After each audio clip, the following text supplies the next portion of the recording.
Let's start off the energy unit by looking at a cartoon and a short article.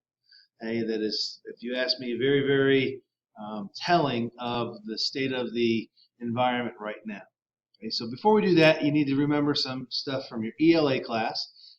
Tone is how the author feels, how the writer feels towards a subject, and mood is how the reading makes the reader feel. So what I did is I linked to a couple websites here. This one has all sorts of tone words. It actually has the definitions there.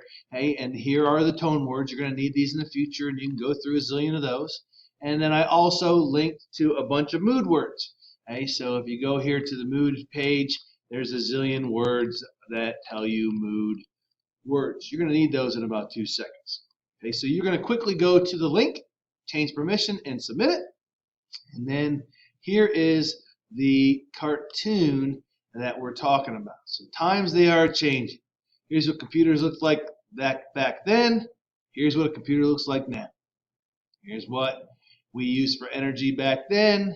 Here's what we use for energy right now. And there's a short article down here. It's only a couple paragraphs. I didn't want to make this very long.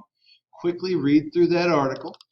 And then using your opinion. There's no right or wrong to this. I guess the only right or wrong there is if you choose a non-tone word or a non-mood word.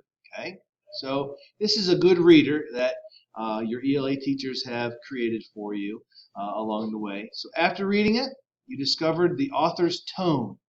What do you think the tone of this animation is? Now remember, tone is how the author is telling you they feel.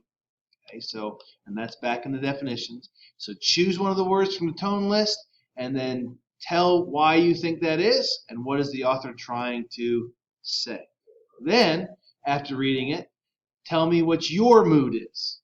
What was the mood based upon the thing? Your mood, make sure you use a mood word. Don't forget those websites are there.